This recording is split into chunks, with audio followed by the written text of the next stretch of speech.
Good evening, everyone. Thank you very much for coming. My name's Razia Iqbal. I work for BBC News. I have for the last 30 years. The two programmes I present are called NewsHour on the BBC World Service and The World Tonight on Radio 4. Much of my career at the BBC has been involved with news and current affairs, but not all. I'm delighted to be here. We're here to celebrate the Blueprint prizes for whistleblowers. I want to just say a few words before we get on to the proceedings. We live in an age when information is so tightly controlled by image makers, spin doctors, gatekeepers. I've just spent the last 2 days broadcasting from College Green on Brexit, and you can imagine the manifestation of all the things that I've just said in the last 2 days for me, in my experience of the last 2 days. And it is very often only with the persistence of investigative journalists and, more importantly, the courage and determination and bravery of whistleblowers that allows us to really find out about scandals, things that are happening. And you could argue that they are the absolute cornerstone of what we want to see and how we want to see democracies work. Whistleblowers not only change people's lives, but they have changed the course of history. If you were asked walking down the street, if somebody was doing a vox pop, name some whistleblowers. I was thinking about this afternoon, and just off the top of my head, I came up with, just the really, really well-known ones. Mark Felt, Watergate. Daniel Ellsberg, the Pentagon Papers. Karen Silkwood, the nuclear industry. Bradley Manning, Chelsea Manning, who of course won this prize last year, and on and on and on it goes. Edward Snowden and so on.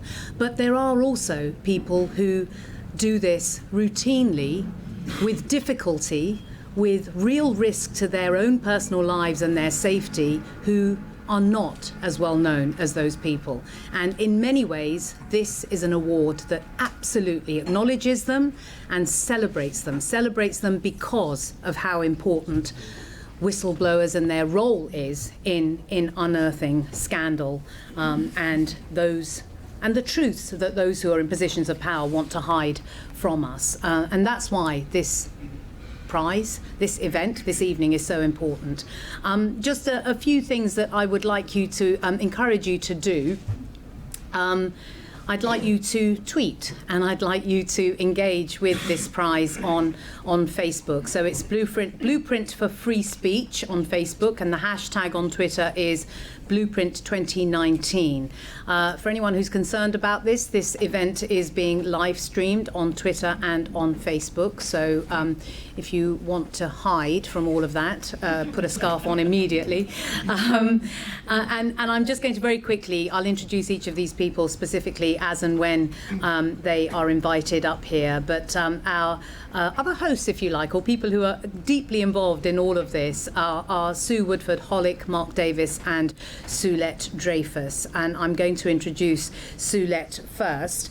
Dr. Sulette Dreyfus is the Executive Director of the international NGO Blueprint for Free Speech. This is an NGO that supports freedom of expression around the world. That in and of itself is really, really important. She is a professional newspaper journalist and holds an academic appointment at the University of Melbourne, and she trains journalists on cybersecurity, and that's one of the dimensions of this evening that we are going to be talking about, which is really important. So, Sulette, you're up.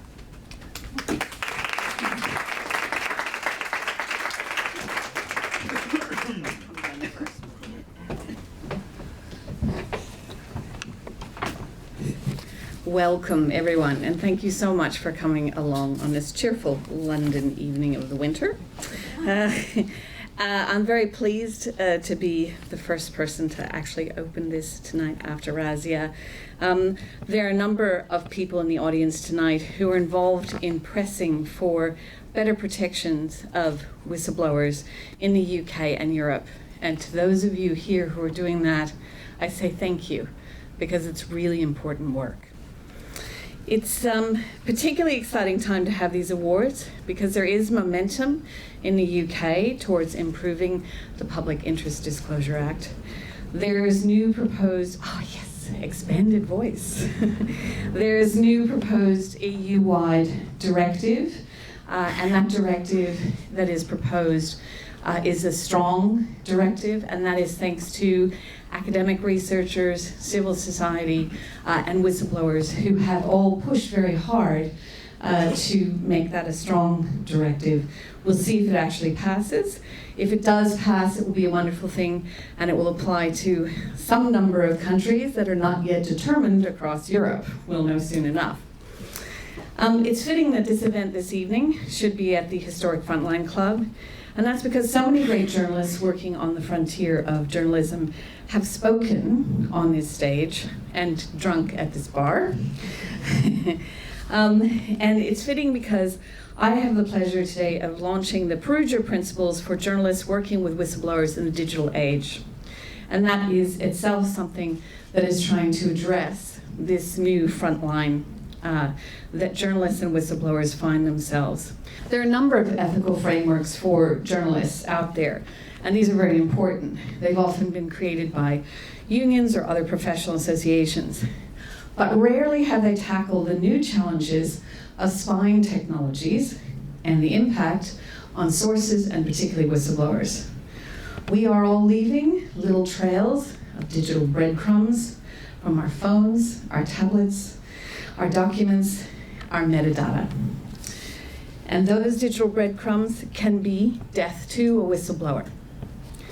It seemed time to tackle, therefore, this new frontier of how journalists interact with their sources and whistleblowers in ethical and safe ways in this changed environment, in this frontier space. Several years ago, I heard a story of a journalist who had nothing but disdain for the very whistleblower he was getting a vital news story from. This is what the journalist said. The whistleblower is breaking the law anyway, giving away this information. What do I care if he's found out? It's not my problem. He probably deserves to be in prison anyway. Was a really wake-up moment for me. And it appalled me and outraged me, both as someone involved in this area and as someone who has also worked as an investigative journalist. Meanwhile, whistleblowers are potentially losing their house, their spouse, their jobs, their freedoms, sometimes their lives, to bring information into the public realm for all of our benefits. The change in the economics of journalism means many reporters have had little to no training anymore the way that they once had. So when I worked for News Limited, for the largest selling daily newspaper in Australia, we literally spent our whole first year, 1 day a week, in all sorts of training programs, including on ethics. That is not something that many journalists today have the luxury of. So if it's go figure it out for yourself as you go along, increasingly, it seems it's quite important to have revised principles to think about how to handle situations ethically when dealing with whistleblowers in this changed environment. And that's what the Perugia Principles are. It pushes the boundaries because it suggests that a source protection is no longer just about saying, I refuse to reveal a source's name. Protecting a source now means not only taking responsibility for your own cybersecurity as a journalist, it also means reaching out to give at least some protection to your sources, especially your whistleblowers, in their cybersecurity. I've worked with whistleblowers from all sides. As an investigative journalist, as an academic researcher, exploring the impact of digital technologies on them, and as a policy advocate on their behalves. Many of them have absolutely no clue the hurricane that they are about to walk into when they blow the whistle, but the reporter does. When I commissioned Julie Passetti here tonight now of the Reuters Institute for the Study of Journalism at the University of Oxford, to be the lead author on this project, she embraced the concept with gusto. She had seen up close how important good cybersecurity was to journalists when working at Fairfax in Australia, publishers of Sydney Morning Herald. And she's done great work on this report. The principles were developed in Perugia, Italy, starting in April 2018. Julie and James Risen co-ran a roundtable of top international journalists and experts, hosted by Blueprint for Free Speech, to draft these principles. The authors then consulted with the broader investigative journalism, legal, and academic communities to refine the principles further over the next 6 months. You can download the principles from Blueprint's website, blueprintforfreespeech.net. There's a full-size report. There's also a pocket-size summary, perfect for riding on public transport. And it's now been translated into Greek, Spanish, and German, with a Russian version on the way. There's also some hard copies at the back. Lead author Julie Passetti, co-author Naomi Colvin, and I would like to thank the many journalists who contributed to developing and shaping these principles, and the translators who are giving them wings across borders. We hope that many journalists and media organizations will consider adopting some or all of the principles. My second task tonight involves a video medium, also appropriate to the Frontline Club here. And that is a video that Blueprint, in partnership with our Spanish partner, FIBGAR, and our Italian partners, Parte Il Futuro, have put together to ask the question, how does the average person on the street in Europe think about whistleblowers and whistleblowing? We have taken the camera to the streets, particularly Veronica Nad, who is here tonight from Blueprint, to ask average people what they think about these issues. Should whistleblowers be protected? Is it okay to blow the whistle anonymously? The first two of these Vox Pop interviews are live as of tonight on our website under this campaign, What Do Europeans Think About Whistleblowers? The campaign is timed, we hope, so that decision makers regarding the proposed EU directive protecting whistleblowers will get a sense of the fact that people do care, they do understand what whistleblowers do, and they understand the importance of protecting them. You're in for a special treat in that I'm also able to give a sneak peek tonight of the third of the videos, just a 1-minute video, which is actually based on interviews in 3 countries, so it's trilingual, to ask average people what they think about it. When it's officially released, it will be linked to an online petition which is in support of EU-wide protection for whistleblowers. So I'm hoping that the audio-visual will work. Je pense che c'est utile, je pense que c'est une question de transparence. Che è giusto che vengano fuori determinate situazioni.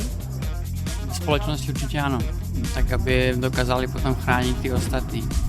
No, penso che siano persone che abbiano in qualche maniera coraggio e che se scoprono cose compromettenti in qualche maniera mettono anche a rischio la loro vita, quindi sono persone importanti che vanno anche tutelate. Pour défendre l'intérêt général justement et qu'il y ait des gens qui puissent défendre le bien de tous. Potřeba jsou, akorát to pak ty lidi nemají moc jednoduchý. No, protože jim to asi nikdo moc nepoděkuje a odnáší to pak nejen teda v pracovním životě, ale občas bych se bála, jestli i v osobním životě. Je pense que tout contre-pouvoir est essentiel dans une démocratie.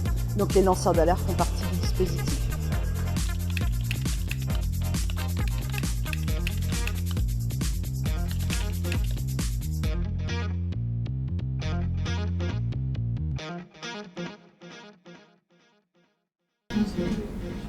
Maybe I could do a Theresa May and dance on the stage.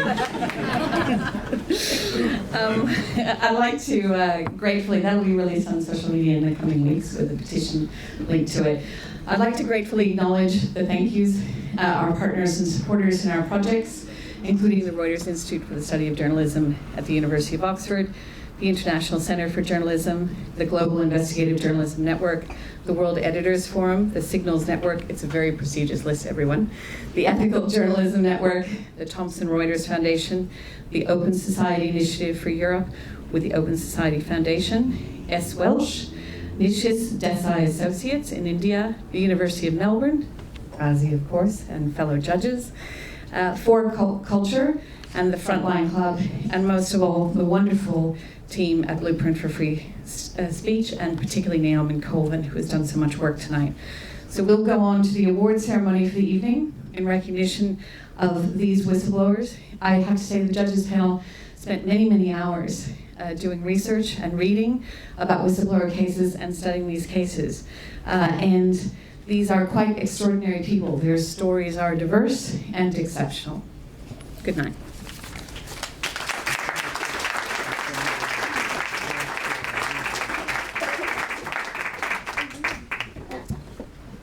Thank you very much indeed. Interesting to see just in that very short clip, one woman saying that we don't thank them, the whistleblowers. Well, this evening we do thank them, and it's a real privilege to be here, to be a part of that. My next task is to introduce somebody I've admired for a very long time, and I'm delighted to be able to introduce her. Sue Woodford-Hollick is a judging panel member for the Blueprint Prizes. If you don't know her, I don't know why you don't know her, because you should. She is a former investigative journalist, was a producer and director of ITV's Director of World in Action. She's a former chair of Index on Censorship and a current trustee of Reprieve. She is many, many more things than this, but that's about as much as I'm going to say about her now. Sue.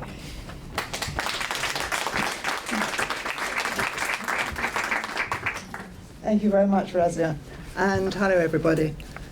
Well, it's been a very, very interesting job judging these prizes, and I have to say, almost anybody out of all the list of people that we researched and read about deserved a prize. But we had to choose a certain number of people, and we're going to start. The Blueprint Special Recognition Awards honour whistleblowers for their integrity, their bravery and dedication in the public interest. And tonight's recipients have all revealed serious wrongdoing and spoken truth to power, often at great risk to themselves and their families. Larissa Holnick is a Ukrainian judge. She's been harassed, discriminated against professionally, and in 2017 attacked and beaten by masked men for speaking out against the bribery and corruption which is rampant in Ukraine's justice system. She believes that the aim of the brutal attack was to kill and silence her for whistleblowing. 2 years earlier, Holnick had been assigned a conflict of interest case. The mayor of Poltava was accused of failing to declare his family ties with an interested party in a vote on land distribution. The outcome had resulted in significant financial benefit to his stepdaughter. Almost immediately, Holnick faced pressure from the mayor, his lawyer, and her boss, the chairman of the court, to resolve the issue in the mayor's favour. She was also offered a bribe of $5,000 to settle the case amicably. Holnick resisted and scheduled hearings, which were constantly postponed. She reported the bribery attempt to the prosecutor's office and the police. Nothing happened. Finally, she published a video recording of the mayor and his deputy trying to bribe her. Instead of the mayor being prosecuted, Holnick was suspended and received an official reprimand, effectively preventing her from transferring to another court in Ukraine, including the much vaunted High Anti-Corruption Court. The case against the mayor was eventually resolved by a different judge and in an amicable way, favourable to the mayor, and the bribery charges were thrown out. Blueprint for Free Speech is awarding Larissa Holnick a special recognition award for her strength, bravery, and integrity in speaking out and demanding proper scrutiny of corruption among the judiciary in Ukraine. And we're delighted that Larissa has been granted a visa to be here this evening to receive her prize. Larissa, please come down.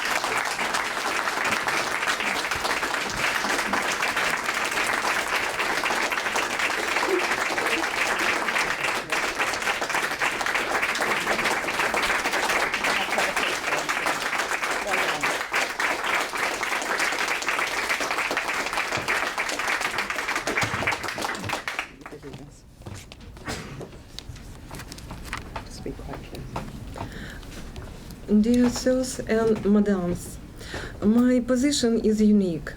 I'm a representative of the authorities, in particular of its judicial branch. And at the same time, I am suffering from the authorities, expected to take the reforms aimed at establishing an honest and independent judiciary. Moreover, they persecuted me for the desire to be an honest and independent judge. I am being pushed out of the judicial system. I am supported by media, reputable human rights and anti-corruption public organizations, opposition politicians, ordinary people and judges from Western Europe. It seems to me that for my foreign colleagues, everything's in completely obvious, but contrast to Ukrainian government officials and judicial authorities. I am very grateful to the jury, Sue Holick,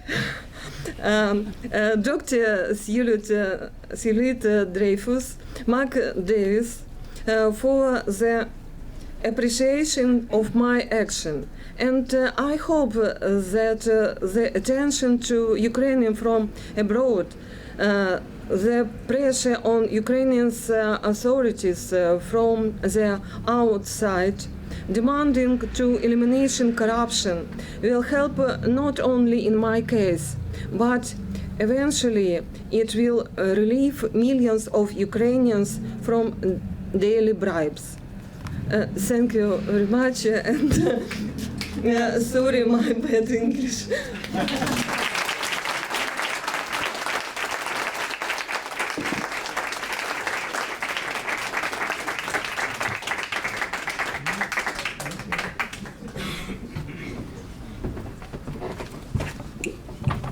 Thank you very much, Larissa. Okay, our next award goes to Maria Efimova. Efimova, a Russian national, was a source for murdered Maltese journalist Daphne Caruana Galizia, who was killed by a car bomb in October 2017. Efimova is experienced in banking compliance and anti-money laundering procedures. In January 2016, she went to work for Pilatus Bank in Malta. From the very beginning, she felt there was something wrong with the way the bank was being managed.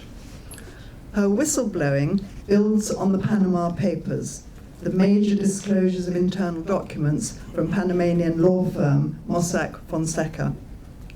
Based on the Panama Papers, Daphne Caruana Galizia concluded that a Panamanian company called Egrant belonged to the Maltese Prime Minister's wife. The company had an account at Pilatus and a bank in Dubai. Efimova provided Caruana Galizia with corroborating evidence about suspicious financial transfers.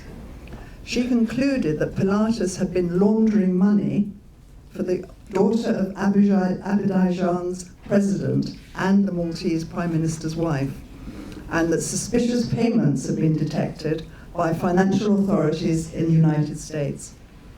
She also told journalists that Pilatus officials had instructed her to falsify documents to present to the financial authorities, and that the bank was running a double operating system with some transfers going through a representative in Turkey. Efimova's identity was revealed in the Maltese press in May 2017. In fear of her safety, even before Caruana Galizia's death, she fled to Greece. Greece has refused a request to extradite her to Malta, recognizing that she would be in serious danger if she returned. Now, sadly, Maria Efimova's legal situation means that she's unable to leave Greece to be with us this evening. However, her designated representative, Greek MEP Stelios Kouloglou will accept the award on her behalf. Stelios, please come.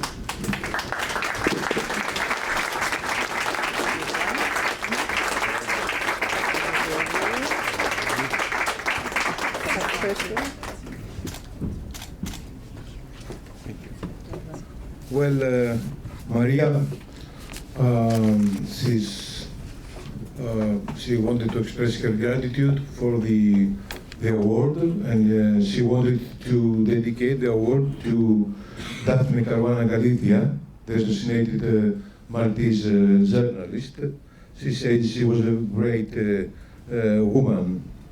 She also says that she was a great journalist, a talented investigator, intelligent, and a very decent person. God rest her soul and bring those responsible for her assassination to justice. She says also that I express my deep gratitude to Greece, a beautiful country whose justice has spared me from great danger, perhaps from death. I just wanted to add a few words about this. This is my second time being in Frontline. Actually, I'm not a politician by profession, rather by chance. I'm a member of the European Parliament. I'm a journalist, I'm a filmmaker, documentary filmmaker. And the first time I was here is recording an interview with another person being harassed and having a lot of problems because of his activities for the freedom of expression and the information, Julian Assange. Well, you know, politicians of those days are not very welcome people, you know. It's not kind of very private. Sometimes we can do good things, and I'm very proud, together with some colleagues of mine from other countries, we managed to save Maria Efimova from extradition and probably to save her life. And this is one thing we're doing. In the European Parliament, we're doing other things to protect whistleblowers. There is a new prize that started, initiated last year for whistleblowers. I had the idea that has been endorsed and approved by the political group of the left in the European Parliament. Last year, we dedicated to the award to Jan Kuciak, the assassinated Slovakian journalist, and also to François Allais, a French whistleblower in the case of LuxLeaks scandal. You know, not everybody in the European Parliament is in favor of protecting the whistleblowers, so we're trying very hard. We are now preparing a new legislation. We have some problems, and we need your help. We need the help of the people and of organizations like yours. And also preparing for the second prize. This is a public call to work together with you to nominate and to select the whistleblowers in the European Parliament for 2019. Thank you very much.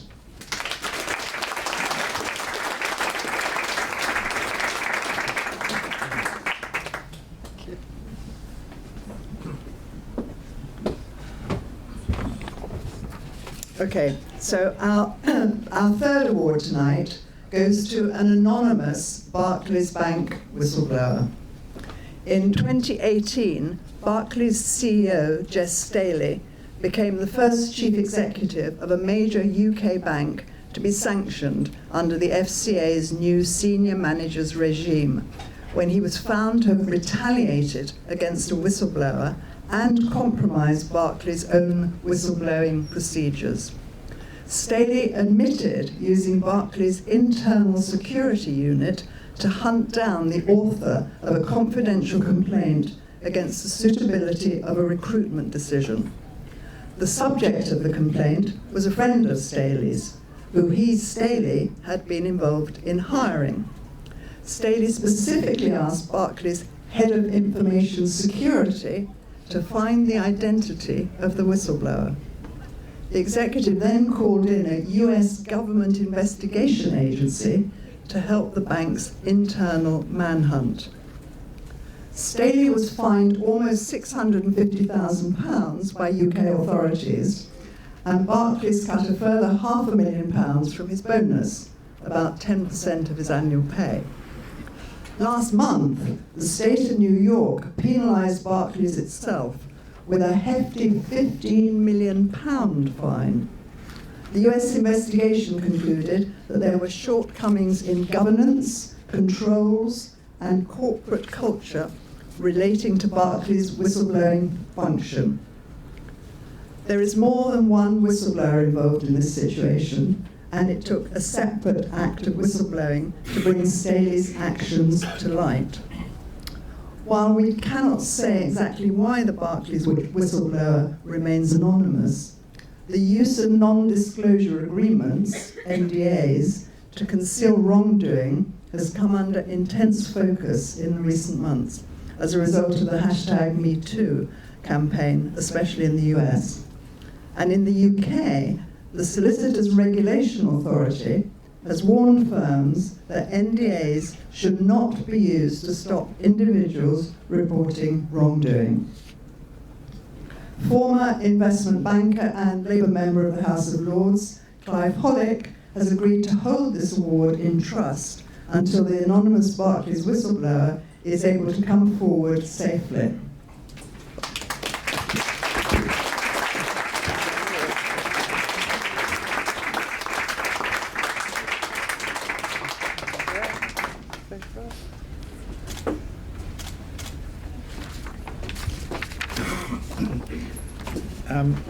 I haven't had the opportunity of speaking to the whistleblower, who cannot be with us this evening because of the NDA. But there are a couple of points I want to make. NDAs are being used by large organisations, institutions, to chill the effect, have a chilling effect on people who want to speak out. The other device that is used to keep people effectively quiet is to hint that they may not be able to get a job in the industry again. And so many whistleblowers that I've come across in the financial services sector have had to go outside of the financial services sector in order to resume their career. So there's a pretty clear pattern here that institutions will use whatever means they can to keep things quiet. And it's a moot point as to whether NDAs should be used to cover up what could be criminal behaviour and what is in fact behaviour that is contrary to the very rules and principles espoused by these institutions very proudly on their website. So there's clearly a need to look into the use of NDAs and for rules and regulations to be put forward which don't prevent information coming into the public domain through the use of NDAs. And that brings in the regulators. And the Financial Conduct Authority, which is referred to in this particular case, has a weak record of following up and supporting whistleblowers. There are a number of cases where one recently came to light where the FCA, Financial Conduct Authority, was in possession of information about a major scandal within a very large banking group and has sat on it for 3 years. And that's completely unacceptable.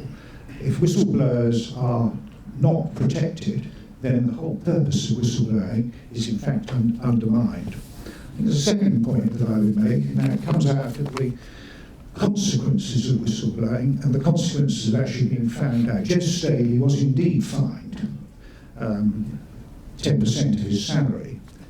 Surprisingly, at least surprisingly to those of us in Parliament, that was substantially reduced because he paid early. Now, it's not unusual for bankers to have money lying around in their accounts. It is somewhat unusual to have the fine cut by 45 to 50%. The second thing, and this of course comes out of the same case, and that is in the United States, the fines that are levied are many, many times the fines that are levied here.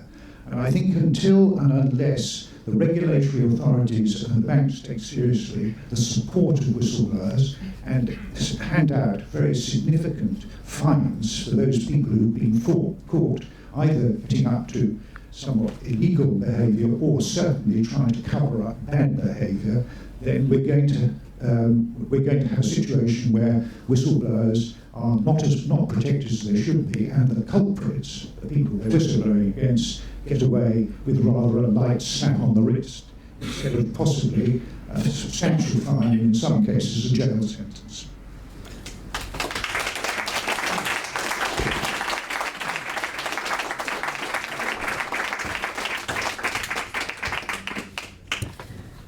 Hi, thank you very much, and Sue, thank you. It's now my huge privilege to introduce Mark Davis to hand out the remaining awards, including the final Blueprint International Award for Whistleblowing. Mark Davis is one of Australia's foremost investigative journalists. He's been a foreign correspondent and has won Australia's premier journalism awards, the Walkie, 5 times.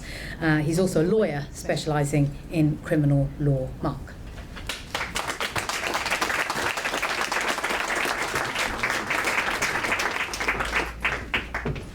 Thank you. I'm very happy to be being involved in these awards. Is that working? Yes, sorry. It was awful for me listening to the break-up, and now you have to endure it from me. I've worked with a number of whistleblowers in my career, and I regret to say that very few of their stories ended well. For their sacrifice, they'd either be personally attacked or they would be very quickly ignored once the story moved on. It's rare that we get a chance, or it's rare rather that they would be applauded and thanked, and that is why we are here. There's 2 more special recognition awards tonight, and then we have the main award. The judging criteria for all of the awards rest on 3 principles. Can I put this down? Can you hear me if I just speak like this? Thank you. The judging criteria for all of the awards rest on 3 criteria: bravery, integrity, and serving the public interest. And our next winner displays each of those qualities. Reality winner is a 27-year-old American who was sentenced to 5.5 years in prison last August in the United States for breach of the Espionage Act. She obviously can't join us tonight, but her mother, Billy, will be joining us by Skype in a few minutes. Reality served in the US Air Force in an intelligence squadron operating the military drone program. Later she joined an NSA contractor based at Fort Gordon in Augusta. It was there that she came across a top secret NSA report detailing the Russian interference in the US presidential elections of 2016. Fearing that that report was being buried, that it would never see the light of day or never be revealed to the public, she decided to do just that, reveal it, and she sent it to the magazine The Intercept, who essentially broke the story of Russian interference in that election. Reality was arrested almost immediately after that publication in June 2017. Somewhat ironically, she was accused of aiding a foreign government. Effectively accused of being a traitor, although she believed that the American people deserved to know that of a foreign interference in their election process.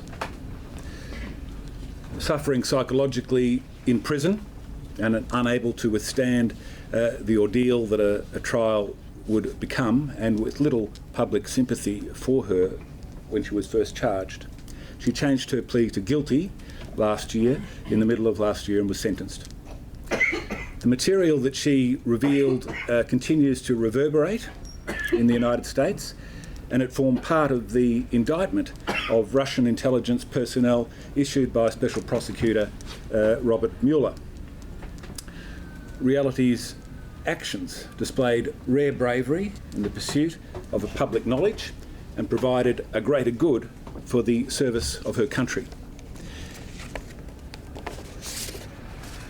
We're joined now by Reality's mother, Billy Winner Davis from Texas. Hello, can you hear me? I can hear you. Thanks for joining us, Billy. Thank you so much for having me on. It is such an... Pardon? Yeah, continue.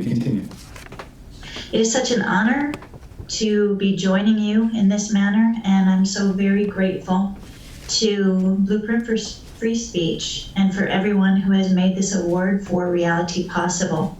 I'd also like to extend a special thank you to Lady Sue Hollick, to you, Mark Davis, to Dr. Soulette Dreyfus, and to Naomi Colvin.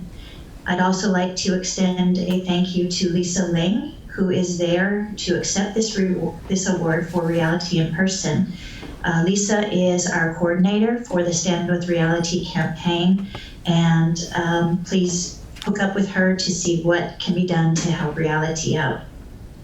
Now, you've spoken to Reality about this award. What was her response, and generally, what importance is it to get public recognition for what she has done? I have spoken to Reality about this award, and she was truly overwhelmed and surprised. I want to thank you all. Your honoring Reality with this award means a lot to her and to me. For me, it means that she is validated for her courage and her sacrifice. For her, it means that she is not forgotten. I'd like to read a statement that Reality sent me in acceptance of this award. It is of greater than I am worthy to simply be mentioned within the same setting of those who strive selflessly to bring truth to light. Journalists, their crews, and their sources who remain steadfast in their nonviolent defense of free press amidst the increasing price of truth and free speech forever hold my utmost respect and admiration. 2018 was one of those years in which too many irreplaceable voices were lost, and in the spirit of recognizing sacrifice, this is for the Radio Azadi crew, to include Maharam Durrani, who were killed in the line of duty on April 30th, 2018. Love, Ree. Thanks for joining us, Billy, and please pass our congratulations to Reality. Thank you so much.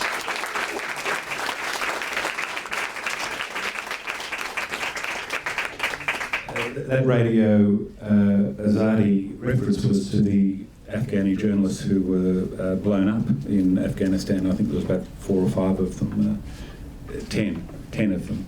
I actually don't know what Reality's connection with them was, but she was involved in intelligence generally in Afghanistan, so she must have known that gang. And now to physically accept the award, we're joined by a friend of Reality's, Lisa Ling. Lisa herself is a former veteran of the US drone program who spoke out publicly about the use of drones as weapons of terror against the civilian population, and she joins us now to accept the award. Lisa, come up.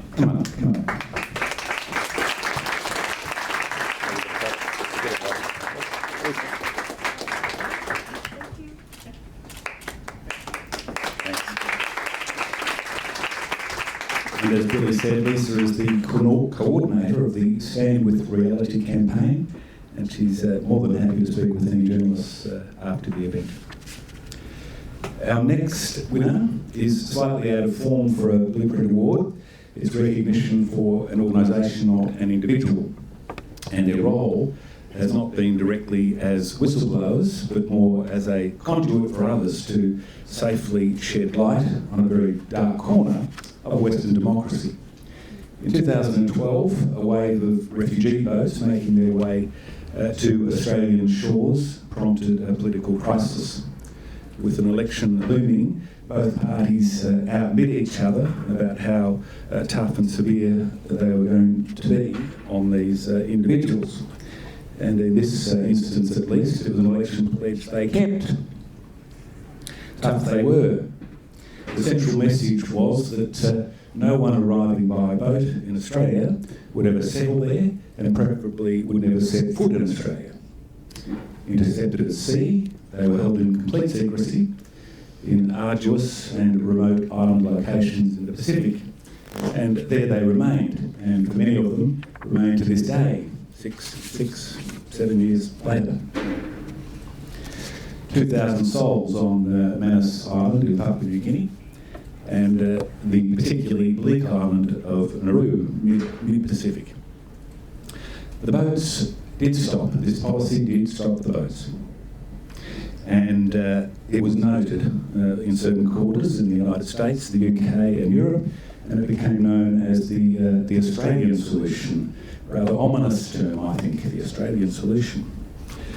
But the key to the Australian solution was to inflict such unending misery and absence of hope upon the people that were kept on these islands.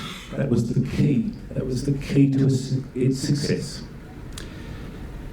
No journalists were allowed in to report on it. The criminal code was adapted to make it a crime for any staff member to reveal any information about the facilities or to provide a single image from them.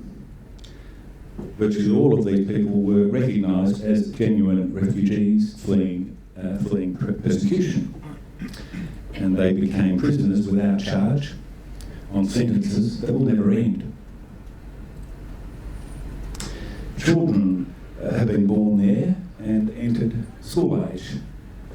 Small kids who were told that they were on their way to freedom when they were heading to Australia have grown into damaged teenagers, all within the confines of rocky atolls behind wire. The Asylum Seeker Resource Centre has played a key role in exposing the plight of these people.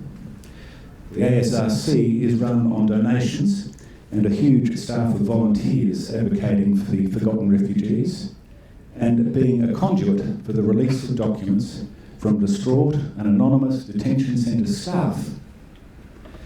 Whatever limited information has come out of Nauru and Manus over the last 6 or 7 years has more often than not passed through some contact of the ASRC.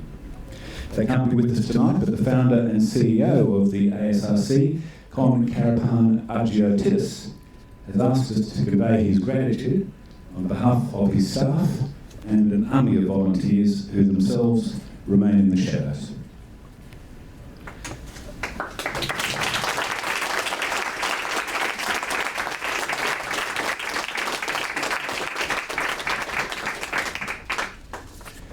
The final award, the International Blueprint Award for Whistleblowing, is also related to the Immigration Detention Centre on Nauru. Dr. Nick Martin had a long fascination with the island of Nauru. His grandfather, also a doctor, was executed there in 1943 by Japanese forces after he refused to evacuate on their approach out of concern for his patients. Nick Martin served as a surgeon with the British Navy. He was on a submarine crew when 9/11 occurred, and he deployed frequently in the tumultuous decade that followed. Upon leaving the Navy, he was in private practice for several years before noting a position of senior medical officer at the Nauru Immigration Centre, a place of some significance to Nick. Upon arriving at Nauru, the atrocious medical conditions for the inmates there was immediately apparent. He tried to make the best of it, but when he tried to authorise the transfer of his most sick patients for urgent treatment in Australia, he met a brick wall. A 10-year-old girl died from the simplest of complications that could have been easily dealt with in Australia. Suicides began to increase, refugees began entering almost catatonic states, including children as young as 12. In a place that was without hope and without any future, women were seeking terminations of pregnancies, but were denied transit to Australian hospitals, forced to remain in a Christian nation of Nauru where terminations were criminal acts. For the first time in his career, Dr. Martin's medical opinions were being overridden on the advice of untrained and unqualified bureaucrats. A political pledge that the refugees would never make it to Australia took precedence over all other opinions, including medical opinions. He tried to work within the system, and he lodged detailed complaints and medical opinions about his patients to his employer and directly to the Australian government. Those reports, those opinions were roundly ignored and dismissed to the point where his position was untenable. Like his grandfather before him, he refused to walk away from his patients and in abandoning them to their fate. Around the time of his departure in late 2017, an enormous trench of reports and correspondence came out of the once secretive Nauru Detention Centre. A whole truckload of them, and we don't know where they came from, but we do know that Dr. Martin willingly spoke to and verified the material which detailed precisely what was happening within the detention centres. As the senior medical officer, his personal authority was unquestioned, and he was widely reported as a source for journalists who could finally report on what was happening inside these camps. Furthermore, and more significantly, his reports and his professional opinion formed the basis for a number of successful legal actions which occurred in the Australian Federal Court last year, which led to the most seriously damaged children being released from Nauru. He, of course, lost his job, but it is with our great gratitude that we award him the International Blueprint Award, which includes a cash prize of £5,000, Dr. Nick Martin.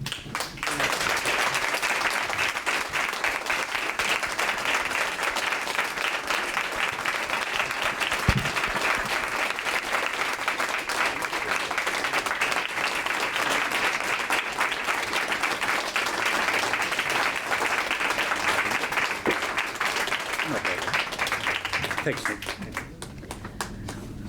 Congratulations, Nick. I think another round of applause.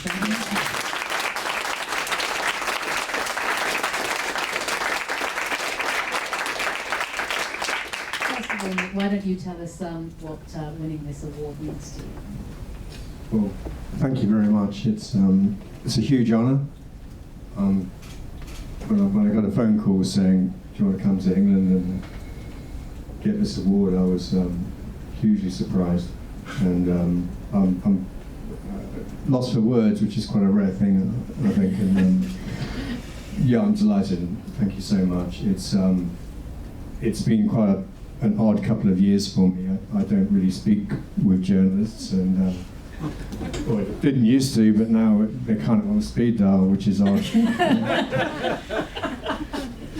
Let's go back a bit and have you tell us. Mark mentioned that you have a connection to Nauru. Your grandfather was there in the Second World War. Was that the impulse then that made you think, yeah, actually I would like to go there because of that personal connection? It wasn't actually. It was I wanted to do something different, and I was a GP in Australia, and that was fine, but I was getting quite bored. And I saw a job come up for Nauru, and I thought that's quite serendipitous having that connection. And I think because of my time in the Navy, I'd been part of a system that created lots of refugees. You know, from what the Royal Navy were doing, the British forces, for better or for worse, we created a lot of refugees, and I thought maybe it was a way of atonement's the wrong word, but to try and give something back, to see it from the other side, not just as a military doctor, but as a civilian one. It was interesting just thinking about my responses when Mark was listing the kinds of conditions that you were having to deal with, that the refugees found themselves in medical conditions that it was very hard for you to deal with because of all kinds of reasons, not least the Australian government not allowing these refugees to leave Nauru. I think it's important just to hear them from you. Just describe for us the sorts of things that started to strike you as being easy things to deal with, but impossible in that context. I think what gets me about Nauru, and the point really is that it's still happening now. There are still hundreds of people stuck on Manus and Nauru, out of sight and out of mind, and they've been there for coming up for 6 years now. They haven't committed a crime. You know, they just tried to seek a better life, and the vast majority of them are found as refugees. So from countries all over the world. Yeah, all over the world. It's a real crucible. You know, people from Somalia, Sudan, Iran, Iraq, Afghanistan, the Rohingya, stateless people everywhere. And it just seemed that what we've done, or when I say we, I say the Australian government have done, or the Australian people in the Australian government's name, they've robbed these people of hope, and that's a terrible thing to do. And so you've got kids who, luckily, they've all left now, but that still means there's families stuck, there's single women, single men, family units stuck on Nauru with nowhere to go. They can't go home, they can't come to Australia, and they're just rotting away. And I think to do that to someone is despicable without a sentence. You know, a murderer knows they're going to have 10 years in jail or whatever it is.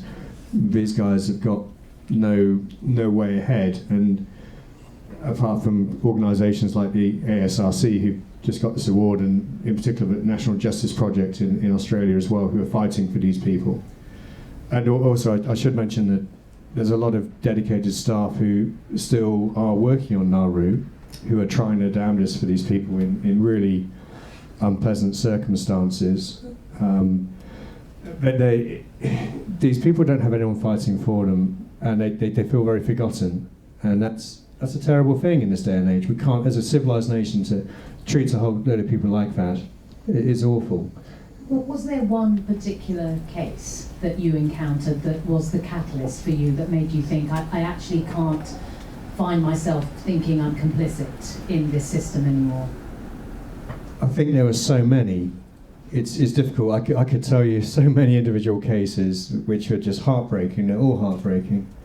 I think as a cumulative effect, each one just got worse and worse, and each story, each person, and they're not seen as people over there. The Australian government issues them a number, EKA 012 or whatever it might be, a boat number, to dehumanise them. But each case, on its merits, should be medically a cut and dried, get them out. And each one, the answer was no, it's not going to happen. So I couldn't say there's one case in particular, but there's certainly some people who, memories of them will never leave me. Absolutely, they're all hideous. I would urge everyone in the audience to read the diary that you wrote, which was part of what brought all of this to light for many people. In the diary, you said that the thing that stayed with me was you saying that there was a dark part of you that actually wanted something terrible to happen to an individual in order for it to come to light. I mean, that was astonishing. Yeah, it almost you were being like playing chicken. You know, the Australian government was saying, okay, you say this person is going to kill themselves. Well, let's see if you're right. And I was saying, yes, I believe they're at risk of it. And it was almost like they had a sliding scale of what would be acceptable and what wouldn't. And so a child setting themselves on fire was unacceptable, but a young man hanging himself, they could take that because public opinion would be okay with that, because it would wash with the Australian people. And they had this, it seemed to be a go, no go. And when you're trying to have a conversation with a Australian Border Force employee saying that this person's going to die, they're saying, okay, let's see what happens, shall we? And so, yeah, part of me, and it was really unpleasant to feel, we're thinking, if one does complete suicide or do something, well, not from a I told you so perspective, because no one wants that, but the Australian government will realise that no, we're not just making it up, we're not being bleeding hearts as doctors, we're telling you the truth and you're not listening, and these people are absolutely despairing. And unfortunately I believe 12 or 13 people have died on Australia's watch. You know, we have a duty of care to these people. That's absolutely disgraceful in this day and age. You say that there wasn't a catalyst, there wasn't a particular case that made you think, right, I really need to do something, but what was going through your mind when you were thinking, I've made the decision, I actually am going to bring this to light and I'm going to start speaking to people who might be able to help me? It was a complete anathema to me to talk with journalists. I think I was in the Navy, I'd signed the Official Secrets Act, I was on submarines, which are very secret by their very nature, and when I got back to Australia after one rotation, and I got a phone call from my bosses in Sydney for the medical organisation I was with, and I'd been increasingly outspoken about what was happening, and they asked me to come down to Sydney, and I thought, great, I must have made some kind of breakthrough. You know, they've finally listened, and we're going to have a streamlined process, and we're going to get these people off before someone dies. And they basically said, no, you're out, we can't, the words they used were they couldn't guarantee my safety anymore, that the Nauruans were going to jail me or do worse, and I asked for any evidence of that and they couldn't produce it, and I knew that the Australian Border Force had had enough and said, you know, off you go, you're being a bit of a pain, so we're going to get rid of you. So they just sacked me, and I thought, you can't, that's awful. You know, I was trying my best to do the right for these people, and I suppose I was speaking truth to power. They didn't like to hear it, so they just sacked me, and I thought, well, no, bugger you, I'm not having that.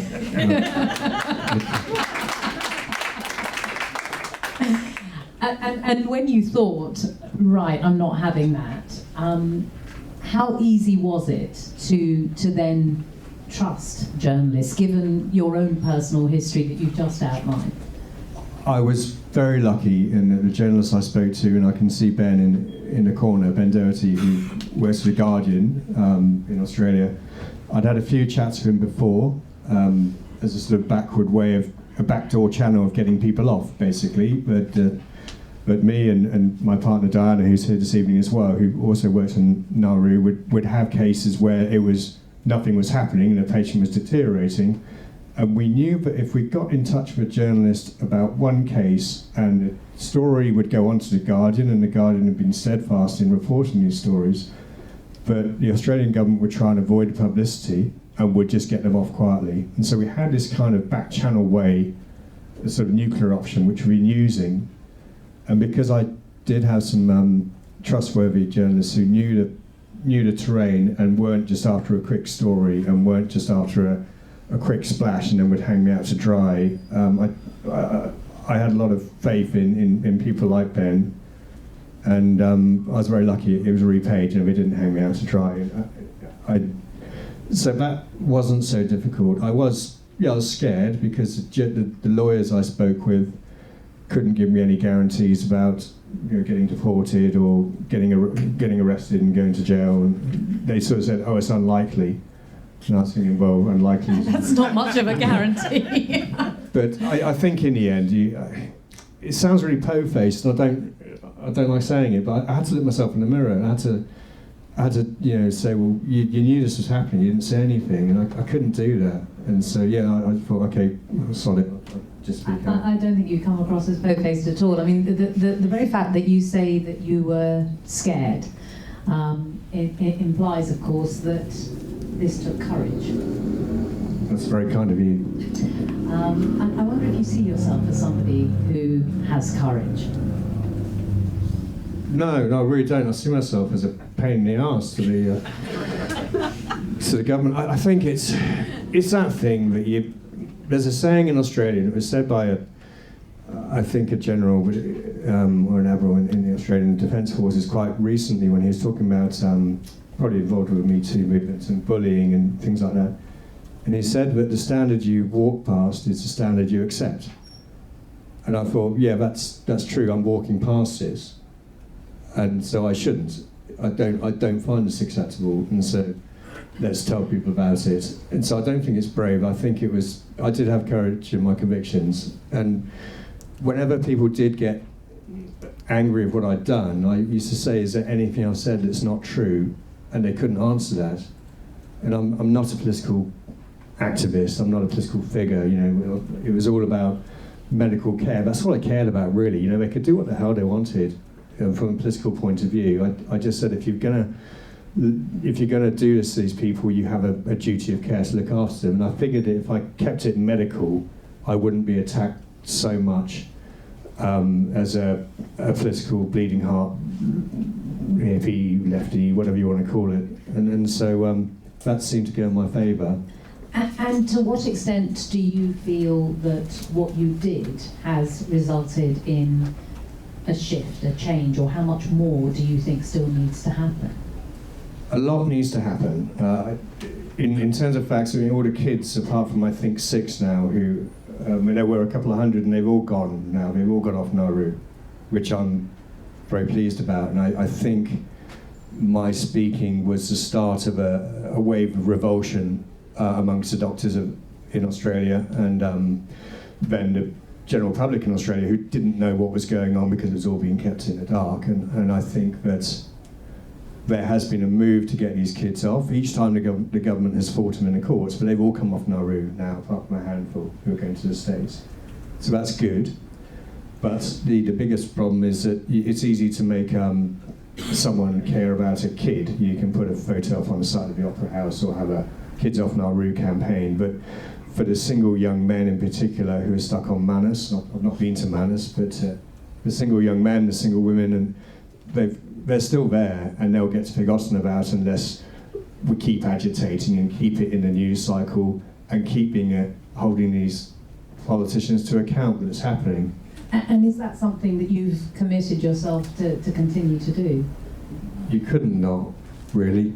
You know, if you'd seen these people, I don't pretend to know their stories, you know, but I know a bit, but they're, you know, from a doctor you see one aspect of their problems, but there are people there who would have known these people for years and years, like Diana would have known for 3 years, knowing their stories, knowing everything about them and why they came and what all the traumas and terrors they've got through, and they're still stuck there. And so I'm sure there is an imperative, it's a moral imperative to get these people off, because I think Australia's standing in the world stage is diminished. I think it diminishes us all while this is happening. I know there are much bigger problems in terms of migration, immigration in the UK and Europe in general. I'm aware of that.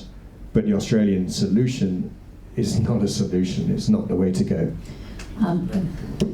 We have to clap for that. Thank you. This is a small thing. I'm a firm believer in the ripple effect. I'm going to stand away from the stage. I'm going to congratulate Nick one more time. Many, many congratulations. We're hugely grateful to you and in huge admiration of you. I'd like you all just to take a photograph of him and tweet it with the prize, with the hashtag, and tell your friends so that they can read about the work that he's done. And in a way, that's how things change. The more we talk about the things that matter to us, and you're all here because this matters to you, make it matter to everyone that you know. Tell 5 people who didn't know about this award. Tell 5 people who didn't know about Nauru, and tell 5 people who didn't know who Nick Martin was, who Nick Martin is. Congratulations. Thank you very much.